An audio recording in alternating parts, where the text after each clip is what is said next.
Duke the Lost Engine, Part 3. You Can't Win. Duke's Picnic was a train for summer visitors. It was his special train. Many people came year after year just to see him.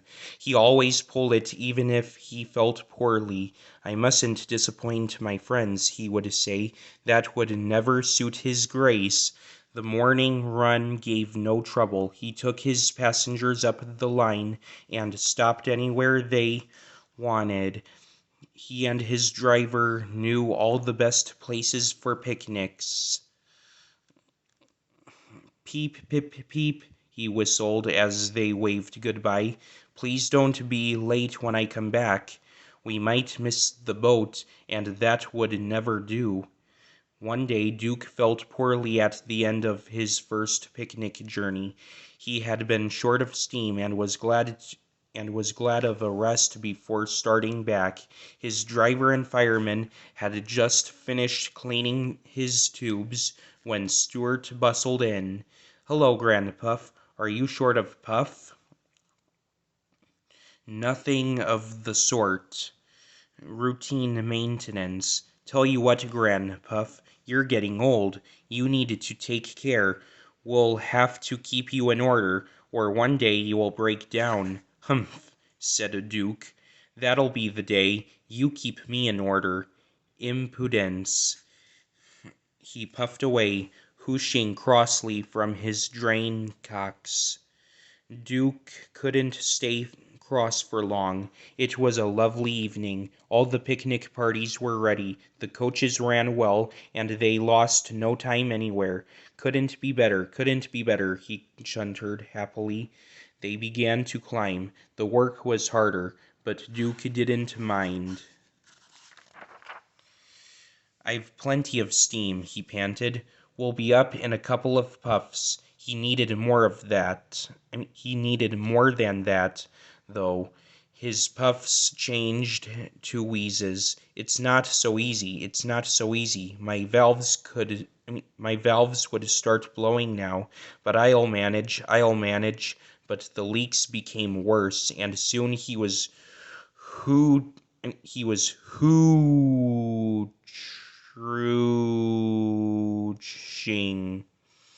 hoarsely with escaping steam.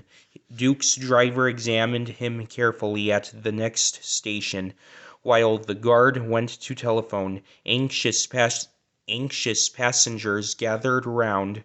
"Two engines are coming," the guard reported. "With luck we'll be away in 15 minutes. You'll easily catch your boat." Falcon buffered up in front. "Poor old Grandpuff," he whooshed importantly. "What a shame you've broken down." "Peep, peep, pip, peep." "This is the day," whistled Stuart cheekily. He was coupled on behind. "Peep, pip, peep. Are you ready?" whistled Falcon. "Peep, peep, peep. Yes, I am," replied Stuart, and away they went. Falcon had left his train at the middle station. Arrived there, the cavalcade split up. Falcon went down to the port with Duke's picnic, while Stuart headed Falcon's train with Duke coupled behind.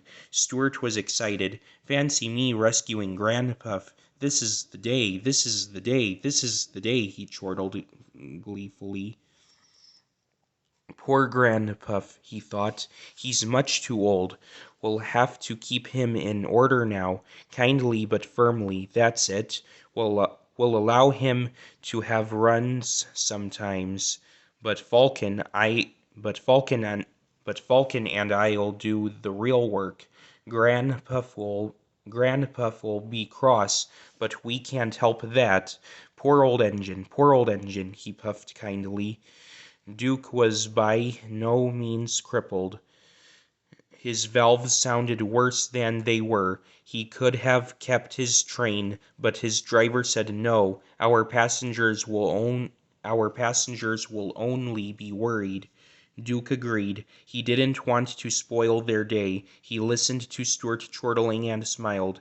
He and his driver had their own joke ready. At first they used just enough steam to keep moving, but the last half mile was uphill.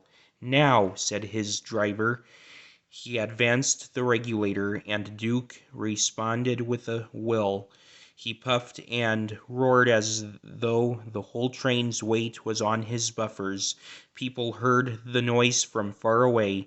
They ran to see what was happening. At the works station, Duke uncoupled and went along the loop to the water tank. A boy on the platform asked, "Why were there two engines on this train, Daddy? It's most unusual." "It is," said his father, "but today was different. Stuart broke down, you see, and they had to call Duke out to help him. Duke had a hard job too, by the sound of it." "Well, for crying out loud!" exclaimed Stuart. He vanished in a cloud of steam. Duke wheezed alongside. "Poor old engine," he chuckled. It's no good, Stuart. You can't win."